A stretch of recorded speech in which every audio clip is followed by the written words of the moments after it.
来，今天咱们来玩 DS 的这款红蜘蛛，这个是一个大货的版本。首先，我们先来看一下盒子的外包装，这回采用的是这种套盒的形式啊，直接跟这么打开的。盒子的包装还是挺上档次的，里边的这个镭射线条的这种感觉吧。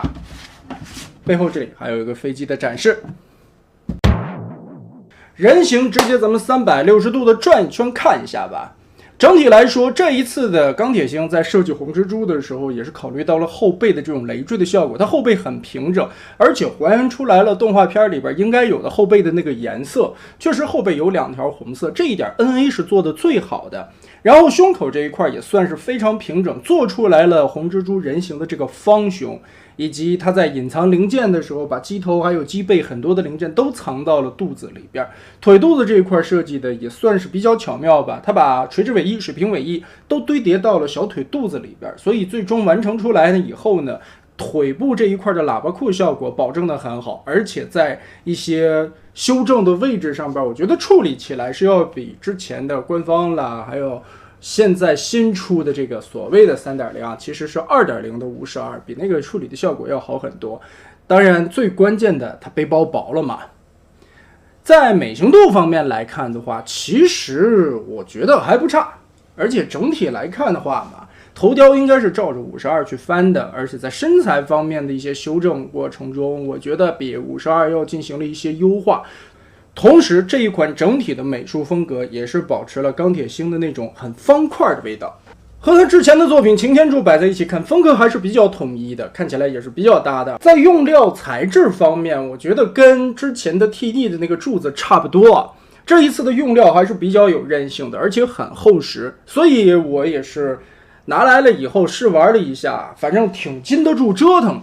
内容方面，其实这一次的配件很简单，奶射线已经戴在了手臂上，有2张替换的面雕，一个歪嘴笑的，还有一个正常的脸。然后说明书，我个人建议啊，一开始开盒的时候我还想尝试着照着说明书去变，但是呢，这个说明书画的基本上没有什么参考价值，所以说我建议大家还是看着视频来变吧。首先脖子这里是一个双段的关节，它在下方是一个球关，上方这里有一个轴可以抬起来，耳朵这里因为变形的需要也可以弹簧式的捏窄。同时这一块设计的我觉得很有意思啊，它考虑到了很多因素。其实在一些设定稿和动画片里边，尖头的这个进气口啊，当然你看官方那个没往前折啊，本身是应该折成一个这样的横着看，侧面看起来这是一个垂直角度，后边是弯一点的，这对啊，有的靠后，有的靠中间，所以呢，它这回在这里做了一个滑道，也就是说，你可以往前把它摆在头的中心位置，也可以往后摆，靠后一点，这个也是看个人的需要吧。同时，这下方还有一个锁定，卡到后边这里就锁住了。胳膊平举，基本上能举平。前后360度是一个齿轮关节，自然它会被翅膀挡到嘛，我可以把翅膀往后折。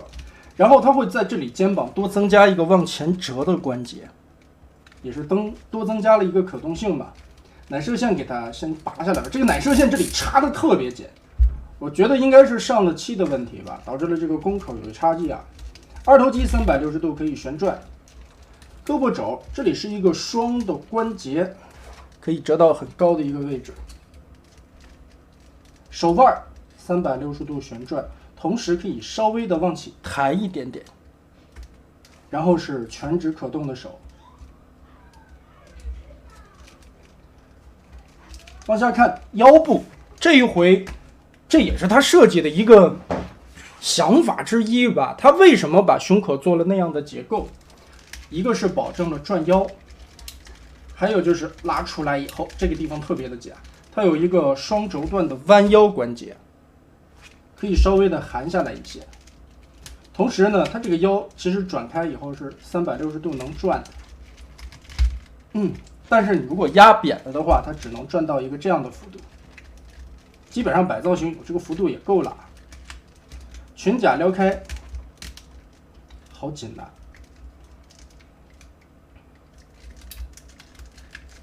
前踢能踢平，后踢差不多能踢到这个位置吧，但是裙甲这里卡住了，基本上45度左右。侧踢，撑的力度也可以。同时，它做了一个这样的关节，这个关节我有点没明白，这点我没太想通啊。为什么要做这个关节？增加可动吗？我觉得也不需要啊，其实就是把腿往开打一点点胯，这个我觉得意义不大。大腿根部的左右旋转也有一定的幅度，这里是两段齿轮关节，可以屈膝屈得很高的位置。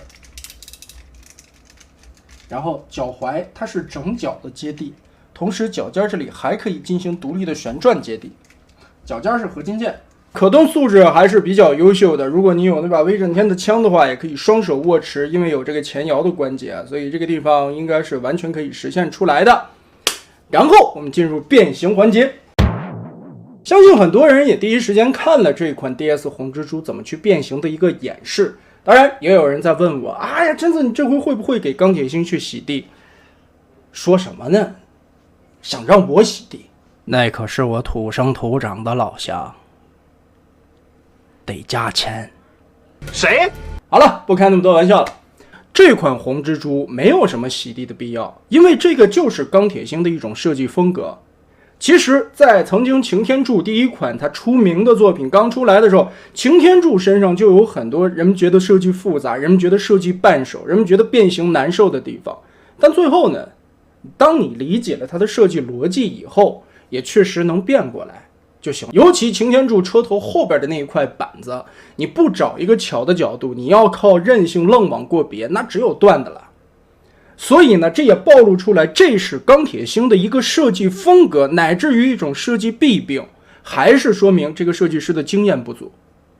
所以呢，他会设计出来一些，他明明这个结构很微妙，你变形的时候也能感觉到啊，这个零件的转换很好，但就是半手。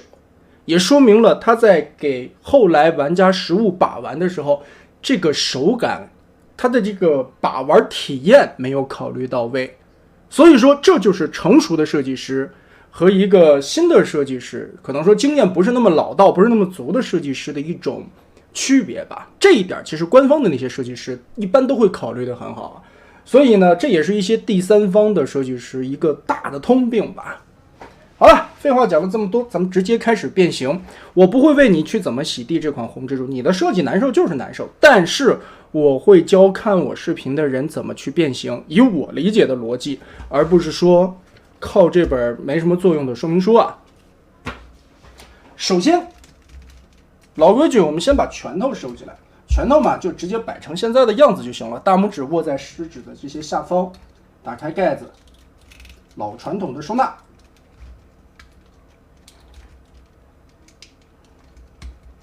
哎，这个时候有一个比较难的步骤啊，当然很多人也在吐槽这里。其实呢，这块设计的主要是没有考虑到玩家的把玩体验。这里如果能加一个指甲拨的一个小的凹槽了什么的，让大家好抠开也行。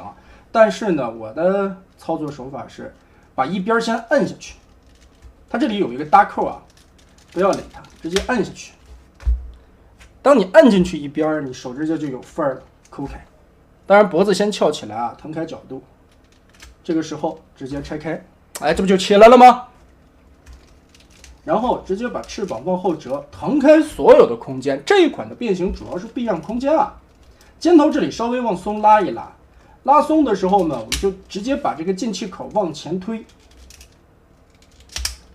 避让开空间。它其实有一个锁定啊，拉到后边是锁死的，拉到前边的时候，它就可以左右旋转了。左右旋转的过程中，腾开角度，哎，顺势就把这个尖头的零件就顺利的抠出来了。所以我曾经在说啊，对于这种变形设计复杂或者结构难理解的玩具，我建议大家分成几个步骤来。这一款呢，我建议大家分成3步。首先，后背、翅膀、胳膊这一块。你可以把它理解为一坨，因为最后会解开嘛。然后中间的内脏、头雕这些是一坨，腿是一坨，分3坨就可以了。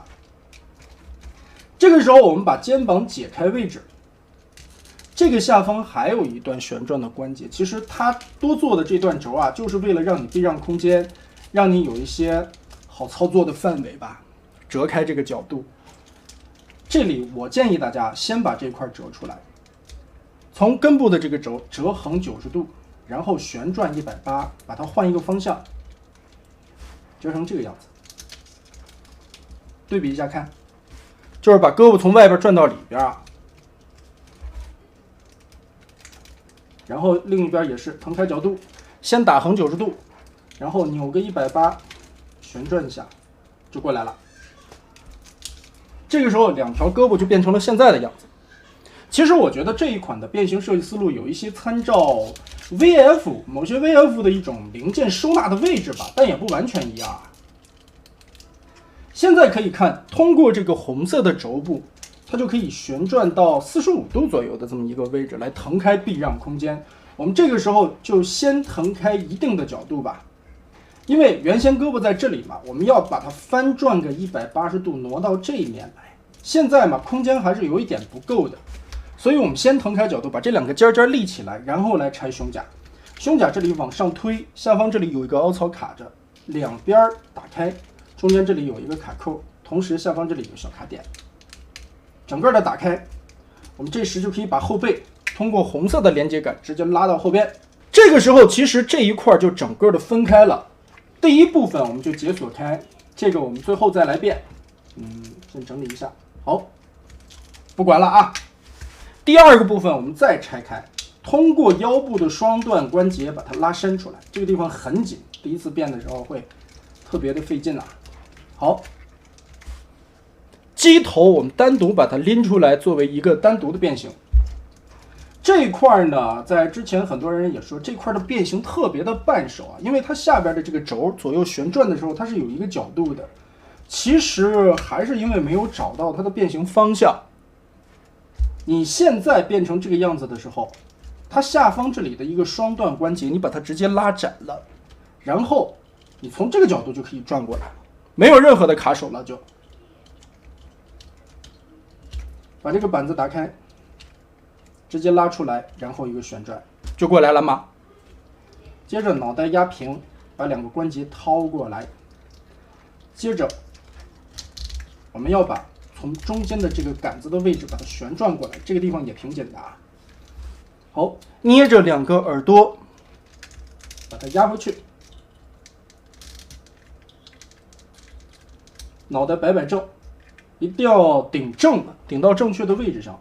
这块起落架的盖板看来是通病了啊，这个大货版本也有一些松。左右两侧腹部这里，机头往前，然后嘛，有很多人说这个角子过不来啊，因为你跟这么翻过来以后转个180度，你再过的时候倒角这里卡住了，很难过，你大力出奇迹容易把球冠拉脱了，你别这么过呀。旋转个90度，哎，你这么过，再转一下，这不就不卡角了吗？所以说啊，把玩这个变形金刚啊，有的时候是一些经验之谈，无非就是一个借位置。有的设计师呢设计的公差大，你不借位置呢，它就过去了；有的设计师呢，像钢铁星这种啊，它变形设计半手的时候，你必须得严苛严的按那个角度往过折，这里就要小心了。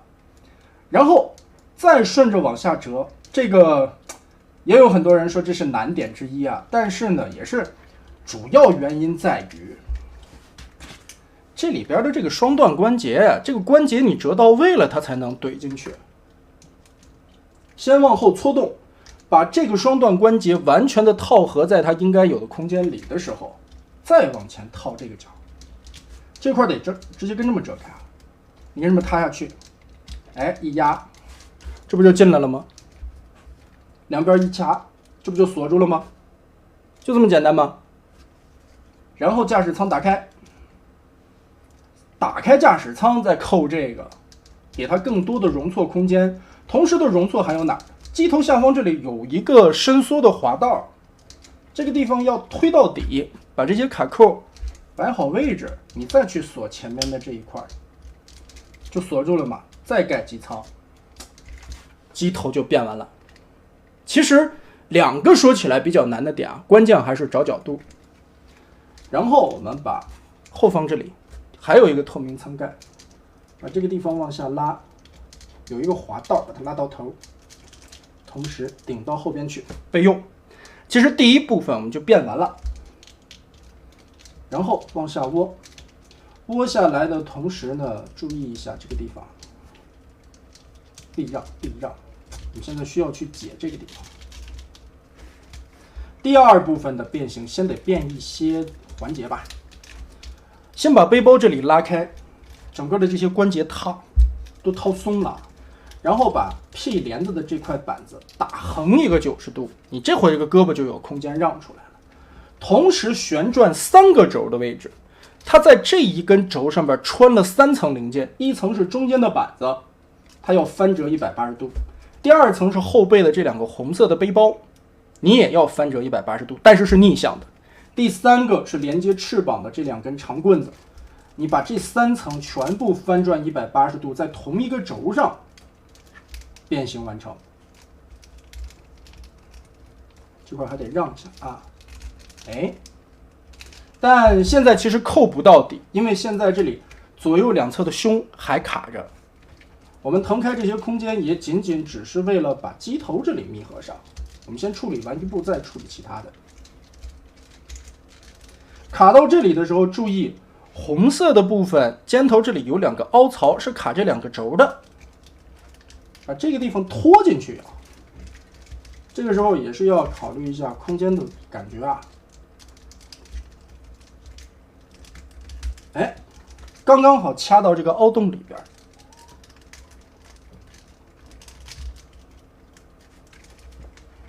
然后把这一块提上来，捏一捏，卡位。这一层现在是错位的，但是不要密合它。然后变到这一步嘛，作为一个 VF 的忠实粉丝来说，很多人就猜了啊，你会不会变个 G 形态什么的？我告诉你们，这款不能变 G 形态，即使变了个 G 形态，也是个伪 G， 做不到，结构的限制啊。所以放弃这个梦想吧。接着继续往下变，这个时候后边的这一块背包还是不要管它，我们整理好就行了。来解下边的腿部，首先把裤衩子一层一层往下解，从腰部这里打开，然后夹起来。这个设计也很钢铁性，擎天柱的裤衩子也有很多这样类似的设计啊。接着把这一块夹一下，前裙夹，继续双段关节打开中间的卡扣，但是这个不要扣，先打开它。膝盖这里往下拉一个双段关节，把膝盖拖平。这块最后是放起落架的位置啊。如果说你不拖下来这个膝盖，你的底盘是会磨地的。然后我们一条腿一条腿的来变。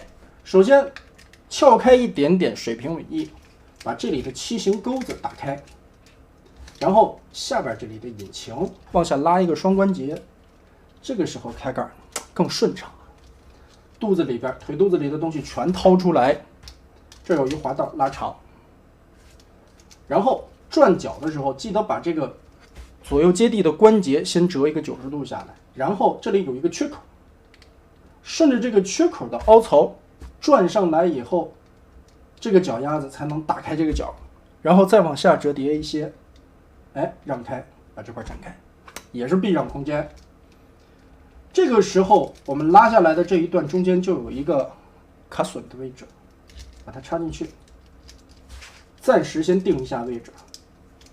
好，一条腿，我们直接把这一块也变出来吧。先旋转180度，把腿肚子里边包的东西都夹过来，然后记得这里有一个滑道推一下，要压平，这是一个关键点。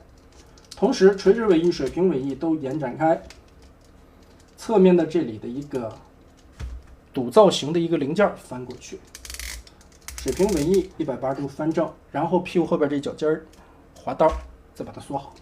一条腿我们先暂时变成这个样子，另外的一条腿打开翅膀，打开7形钩，拉出来引擎，应该是先拉引擎啊。我又梦浪了，记得转这只脚，转到这个开口处，先打开，再往下折，然后滑道拉长腿，回归过来，卡扣锁住。这个时候翻过来，把这一片180度翻折过去，翻过来，记得这个凹槽下方有一个滑道，把它嵌入，接着水平和垂直尾翼都打起来，这一条翻过来，旋转180，屁股后边这个尖尖缩回去，两条腿现在就变得差不多了。然后我们把它夹心儿夹起来，夹起来之后嘛，中间的这个卡扣我们先定一下位置，有一个卡扣啊，先把它夹上。好，现在先变成这样，然后我们就可以把前裙甲放在这里锁住它。这个一锁住呢，两条腿起码就不会乱动了。然后有一个非常关键的点，这里有两个小的零件要翻下来，不然你的飞机会密合的特别不好的。把这里翻开，同时把这些东西都打开，然后这个两个中间的卡扣也可以结合了。我们现在看到它的腿，飞机的后半部这里都是悬空，都是空洞的。然后开始一个非常溜的操作，非常牛逼的变形，也是我能吹10000年的我想出来的一个变形方式啊。这里整理一下，让过这个板子，把这个关节先折一90度下来。这板子还是先折一个90度啊，腾开空间，让过来，然后回归，腾开空间。这个时候的变形呢，需要你一层一层的往下堆叠。所以说，没点技术活儿，能干个变形金刚。首先，通过这一段双段关节腰部这里的往回顶，顶到头，然后对准胳膊这一块的空隙，把整条胳膊连同肩膀头子放下来，背后这里还是错位的，不要管它，往下压中间的这一块方块的位置，腾开空间，同时，这两个小零件独眼的，这个你先扔到一边去，不要挡着我们的操作。往下压，往下压，再压这两个角，压平。这个时候发现这个地方又错位了啊，稍微的再往前顶一下，把手垫在这里边，顶满它。好，你也瓷实喽。这个时候呢，下边先别管，我们把胸打开。现在是这样的，把侧面的这两个灰色的零件先折进去，然后先把这块锁住。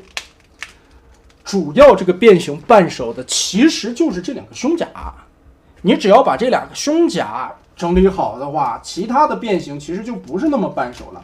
主要是有的时候吧，一个是避让这个零件，一个就是避让胸甲。这个时候就全力的往下压合了。之前我们找准的位置啊，都把它放进去，放进去。这个时候的背后的这根长棍子，你就也可以往下压了，因为它这个边缘的地方啊，包着那个前胸甲90度翻折的那个轴，所以为什么后边一直到最后才往平压呢？如果前胸甲不整理好，草率的就往下压，这个就废了。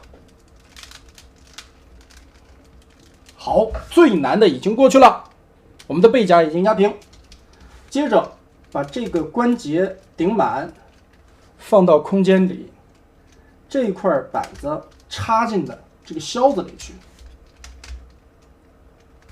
先备用啊。这个也挪开，从这个角度看，把这个板子插进销子里，然后腿甲这块也压进去，通过后方的这个双段关节往后搓动，搓到后边来，压满。这个时候再看一看这个地方是不是对齐了，把它对准，胳膊一定要摆正啊。然后左右这里的两个卡扣锁定，两面包夹之势，再压压后背这里，把所有的关节压平掉。两个堵窟窿的小零件，这两个是软胶件，塞进去，襟翼翻转出来，双段关节往下拉，这里是一个钩子，7型钩，套合上去。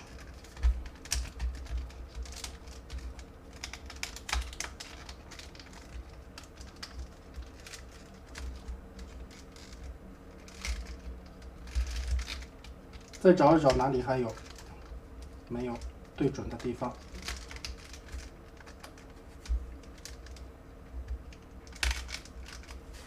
压平，找一找这些缝隙，填满它。然后我们把起落架，起落架的这个前杆子是合金件，太紧了，这个轴很紧啊。然后这就是我说为什么膝盖要往下拖一个双段关节，如果你不拖的话，你这起落架翻出来，你看，现在它是不拖地的。但如果说你这个膝盖是回归到这个状态往出翻起落架的话，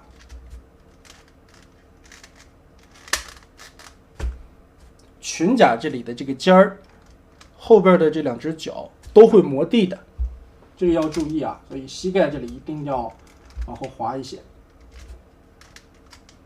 卡上吧。最后我们把两根奶蛇线拿出来，这里有两个 C 型的夹扣，我们左右错错位置拉开，旋转180，把这个长头包在里边，锁上，露出来里边的短头。哎，这个变形设计就简单明了了。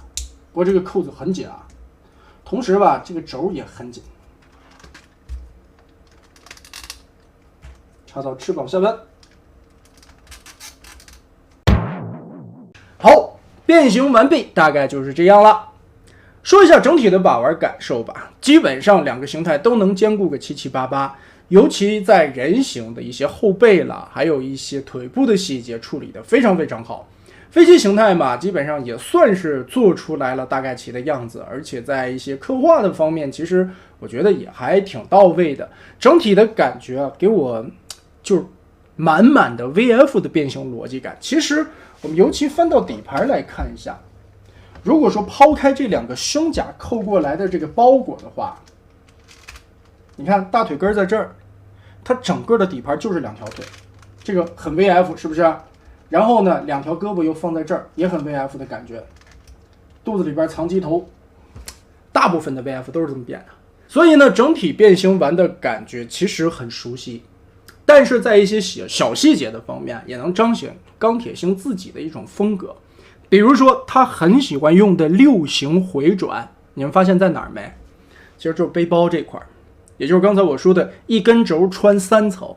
它在这里边有3层的180度相对翻转折叠，这个也是让很多玩家绕迷糊的地方，也是让很多玩家绊手的地方。这就暴露了刚才我说的钢铁星的这套设计的一个绊手，还有它的一个上手的难度。我觉得这样会劝退很多新入坑的一些萌新的。同时，如果说没有一个正确的指导的话，你这个说明书我觉得画的也没有什么详细的意义啊。参考这个变形，我觉得大概率会售后的。所以呢，整体下来，我感觉它的变形难度其实不难，而且变形逻辑吧，也就是3块，在一些零件的翻转上边，其实没有这个擎天柱的设计复杂。擎天柱的设计难度、变形难度，如果说是9的话，这个红蜘蛛最多就是个7，它不难，但是它比擎天柱更绊手。所以你一定要理解设计师的思路，理解它这个零件怎么去过，怎么去避让，容错率很低，这也是导致了很多人尤其在观看的时候一脸懵逼。